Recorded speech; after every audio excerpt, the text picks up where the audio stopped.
تو شادی کے بعد دونوں کو اپنی اگلی نسل کی بھی فکر ہونی چاہیے، اور اس کی ابتدا بھی اس سے کہ جب دونوں ایک دوسرے کے ساتھ اکٹھے ہوں تو پھر وہ دعائیں سکھائی گئیں کہ جن کو پڑھنا ضروری ہے.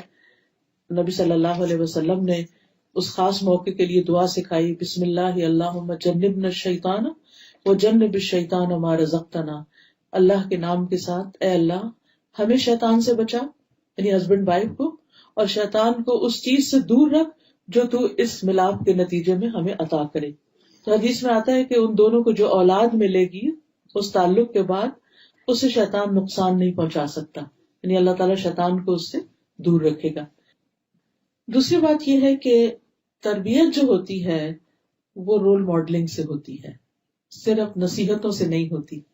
ہم سمجھتے ہیں کہ بچوں کو اگر ہم ہر وقت لیکچر دیتے رہیں گے تو اس سے وہ بہت نیک بچے بن جائیں گے، چاہے ہمارا اپنا عمل اس کے خلاف ہو. تو یہ ہماری بھول ہے. بچے ہماری باتوں سے زیادہ ہمارے ایکشنز کو دیکھ رہے ہوتے ہیں، اور وہ بہت کچھ اظہار نہیں کر پاتے لیکن بہت سمجھ رہے ہوتے ہیں کہ ماں باپ کر کیا رہے ہیں. حتیٰ کہ جب وہ سمجھنے کے قابل ہو جاتے ہیں نا تو آپ نے دیکھا ہوگا کہ ذرا سے بچے بڑے ہوتے ہیں تو پھر وہ آپ کو بتانے لگتے ہیں اب امی یہ کہیں گی، اب یہ ہوگا، اب یہ ہوگا، وہ پورا پریڈکٹ کر دیتے ہیں. تو وہ کہہ دیتے ہیں اب مجھے پتا ہے اب آپ مجھے کیا کہنے والی ہیں، اور اب آپ مجھے اس سے روک دیں گی، اور اب ایسا ہوگا اور ویسا ہوگا. تو چھوٹے ہوتے ہوئے بھی وہ ہمیں دیکھ رہے ہوتے ہیں اور سمجھ رہے ہوتے ہیں. اب دیکھیے کہ جس ماں کے ساتھ پیٹ میں اتنے کلوز انہوں نے 9 مہینے گزارے اور پھر اس کے بعد دودھ پیا اور دن رات ساتھ رہے، وہ کیسے نہیں ماں کے مزاج کو سمجھیں گے کہ ماں کیا کرتی. اس لیے بہت ضروری ہے کہ بچے کے ساتھ ہم آنےسٹ ہوں، اور جو چیز ہم اس میں لانا چاہتے ہیں وہ پہلے اپنے اندر لے کر آئیں، کیونکہ خالی بول جو ہے یا خالی باتیں جو ہیں وہ کھوکھلی ثابت ہوتی ہیں اگر آپ ان پر خود عمل نہیں کر رہے. حضرت عائشہ کہتی ہیں جب سے میں نے ہوش سنبھالا میں نے یہی دیکھا کہ میرے والدین دین اسلام پر ہیں، ہما یدینان الدین، کہ وہ دیندار پیرنٹس ہیں، اور وہ اپنے ماں باپ کے حق میں ایک طرح سے گواہی دیتی ہیں. اسی طرح ہم بھی اپنے عام طور پر جب گفتگو کر رہے ہوتے ہیں تو اپنے ماں باپ کی نیکیوں کا ضرور ذکر کرتے ہیں کہ ہمارے والدین ایسے ہیں، ہماری امی یوں نماز پڑھتی تھی، ایسا کرتی تھی، ویسا کرتی تھی. ایک ایک چیز دیکھ رہے ہوتے ہیں، دوسروں کے ساتھ سلوک کیا کر رہے ہیں، سروینٹس کے ساتھ کیا کر رہے ہیں، گھر سے باہر کون رشتے دار آیا تو اس کے ساتھ پیش کیسے آئے ہیں، کس کو کیسے ویلکم کیا ہے، کس کے ساتھ تعلقات ٹھیک نہیں ہیں. اور بہت سی چیزیں تو مائیں ویسے بھی شیئر کرتی رہتی ہیں، اور کوئی نہیں تو جب اپنی فرینڈس کے ساتھ فون پہ کر رہی ہوتی ہیں بچے سب کنورسیشن سن رہے ہوتے ہیں.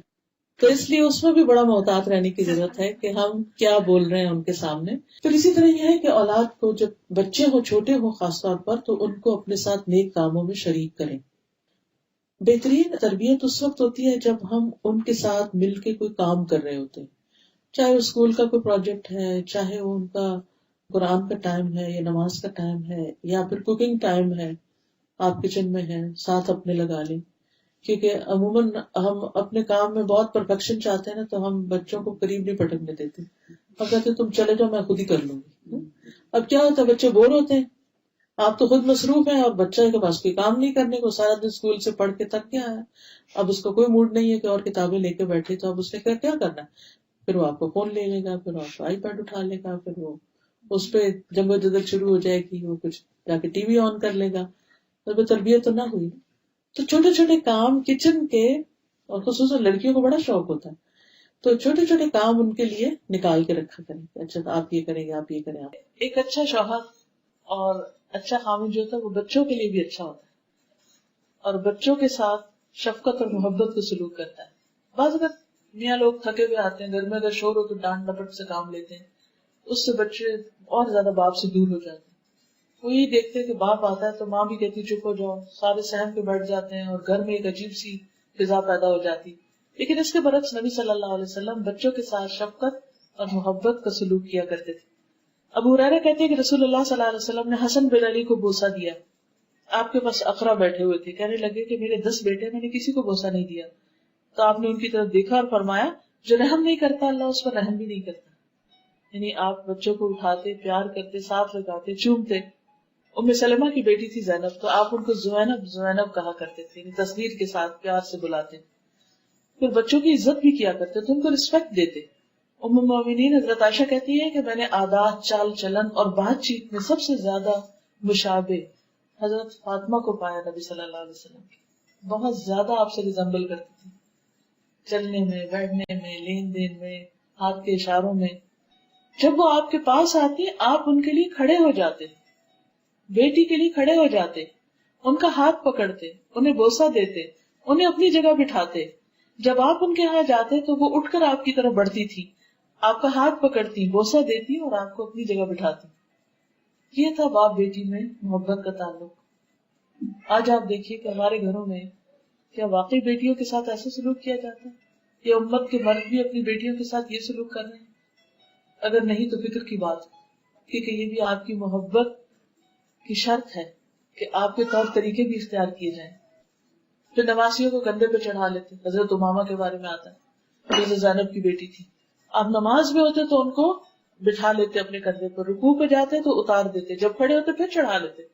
حالانکہ آپ امامت کر رہے ہوتے تھے. بچے نماز کی حالت میں آپ کی پشت پہ سوار ہو جاتے اور آپ اپنا سجدہ لمبا کر دیتے تھے جب تک وہ اٹھتے نہیں تھے. بڑے بچوں کو بھی پیار سے اپنی چادر کے نیچے گھسا لیتے تھے. جیسے ایک دفعہ آپ نے حضرت حسن حسین کو چھپایا اور حضرت علی آئے تو آپ نے ان کے اوپر بھی اپنا کپڑا کر دیا. لیکن اس کے ساتھ ساتھ ان کو ادب بھی سکھاتے تھے، یعنی صرف پیار ہی نہیں، لاڈ ہی نہیں، بلکہ تمیز بھی سکھائی. حضرت عمر بن ابی سلمہ کہتے ہیں کہ میں بچہ تھا اور میں آپ کی پرورش میں تھا، تو میں جب کھانا کھاتا تو سارے برتن میں ہاتھ گھماتا تو آپ فرماتے کہ بسم اللہ پڑھ کے کھاؤ، اپنے آگے سے کھاؤ اور دائیں ہاتھ سے کھاؤ. یعنی بچے اگر کھانے کی میز پر بدتمیزی کر رہے ہیں یا صحیح سے نہیں کھا رہے تو صرف ماں کا فرض نہیں کہ بیچاری کانشیس ہو کے اور تکلیف اٹھائے اور بار بار وہ اس کی اصلاح کرے، بلکہ باپ کو بھی اس وقت اپنا رول پلے کرنا چاہیے. پھر اسی طرح یہ کہ حلال حرام کی تمیز. حضرت حسن نے ایک مرتبہ کھجور اپنے منہ میں لے لی تھی تو آپ نے اس کو کہا کہ یہ صدقہ کی کھجور ہے اور اس کو کہہ کے نکلوا دیا. پھر اسی طرح بچوں سے محبت کو بھی اعلان کہتے ہیں. آپ فرماتے فاطمہ میرے جسم کا ٹکڑا ہے، اس لیے جس نے اسے ناحق ناراض کیا اس نے مجھے ناراض کیا. پھر داماد کے ساتھ آپ کا معاملہ بہت اچھا تھا، حضرت علی رضی اللہ تعالیٰ عنہ کے ساتھ. پھر حضرت ابو العاص کے ساتھ آپ ان کی تعریف کرتے تھے. آپ نے بنی عبد شمس یعنی بنی امیہ میں سے اپنے داماد ابو العاص کا ذکر کیا اور اس کی تعریف کی اور خوب کی. پھر آپ نے فرمایا اس نے مجھ سے بات کی تو سچی کی، وعدہ کیا تو پورا کیا. پھر اسی طرح حضرت علی رضی اللہ تعالیٰ عنہ ایک دفعہ حضرت فاطمہ سے ناراض ہو کر تو مسجد میں جا کے سو گئے تو آپ صلی اللہ علیہ وسلم فوراً اٹھے اور خود جا کر ان کو تلاش کیا. دیکھا تو وہ زمین پر لیٹے ہوئے اور ان کے جسم پر مٹی بھی لگ چکی ہے. رسول اللہ صلی اللہ علیہ وسلم ان کے جسم سے دھول کو جھاڑ رہے تھے اور فرما رہے تھے اٹھو ابو تراب، اٹھو ابو تراب. یہ نہیں کیا کہ بیٹی کی بیعت کے باتیں سننے لگے کہ اچھا پھر وہ ناراض ہے تو کیوں تم بھی ناراض ہو جاؤ، یا نہیں تمہاری پرواہ کرتے تو آؤ میں تم سے اتنی محبت کرتا ہوں گھر واپس آ جاؤ. یہ محبت نہیں ہوتی. عام طور پر ہم انتہائی درجوں پہ پہنچ جاتے ہیں کہ بس ٹھیک ہے اگر یہ بات ہے پھر اس کے بعد معاملہ ختم. دیکھیے ہم سب انسان ہیں، غلطیاں ہوتی ہیں، کمی بیشی ہوتی ہے، لیکن یہ رشتے بہت پیارے رشتے ہوتے ہیں. ان کا ایک لحاظ اور احترام رکھنا چاہیے اور ہر بات میں انتہا درجے پہ نہیں پہنچنا چاہیے. اب آپ دیکھیے کہ حضرت انس جو ہیں وہ 10 سال آپ کے پاس رہے اور وہ کیا کہتے ہیں کہ کبھی آپ نے اف تک نہیں کی، یعنی مجھے ڈانٹا نہیں، کبھی مجھ سے ناراض نہیں ہوئے، کبھی میرے کو سختی نہیں کی. اور کبھی کبھی وہ بچے تھے تو جو کام نہیں بھی کرتے تھے تو آپ ان کے اوپر سختی نہیں کرتے تھے، پیار سے دوبارہ یاد دلا دیتے. جیسے بچوں کو کام کرنا کہتے اچھا کرتے پھر بھول جاتے ہیں، پھر ہم ڈانٹتے اچھا تم نے سنا نہیں تھا. حضرت انس کہتے ہیں کہ میں 9 سال آپ کی خدمت میں رہا، مجھے نہیں یاد کہ آپ نے کبھی مجھ سے کہا کہ تم نے ایسا ایسا نہیں کیا، اور نہ کبھی کسی چیز کے بارے میں مجھ پر عیب لگایا. پھر کسی کام کے غلط ہونے پہ ملامت نہیں کرتے تھے. حضرت انس کہتے ہیں کہ میں نے نبی صلی اللہ علیہ وسلم کی خدمت کی، اس دوران اگر مجھے کسی کام کا حکم دیا اور مجھ سے لیٹ ہو گیا یا وہ کام نہیں کر سکا تو آپ نے مجھے کبھی ملامت نہیں کی. اگر اہل خانہ میں سے کوئی شخص ملامت کرتا تو آپ فرماتے اسے چھوڑ دو، اگر تقدیر میں یہ کام لکھا ہوتا تو ضرور ہو جاتا، یعنی ٹیک اٹ ایزی. اگر نہیں کر سکا تو اللہ کا حکم نہیں تھا، یعنی اس سے معاملے کو ٹال دیتے تھے، آسانی کر دیتے تھے، اس کے لیے بے وجہ روک ٹوک نہیں کرتے تھے. ایک یہ چیز بچوں کی کریٹیوٹی کو مار دیتی ہے. ہم اپنے گھروں کو اتنا ایک بت خانہ بنا کے رکھ دیتے ہیں کہ ہر طرح کے اس میں ڈیکوریشن پیس سجا دیتے ہیں، پھر بچہ ہاتھ لگانے اس کو پکڑ پکڑ کے روکتے، پھر بچے کو روکتے، پھر بچے کو روکتے. اس بچے کی جو آگے بڑھنے کی صلاحیت ہے وہ ختم ہو جاتی. تو اپنے گھروں کو چائلڈ فرینڈلی بنائیں، ان چیزوں کو ہٹا دیں اور بچے کو آزادی دیں، یا پھر ان کو تمیز سکھائیں اور وہ ہاتھ نہ لگائیں.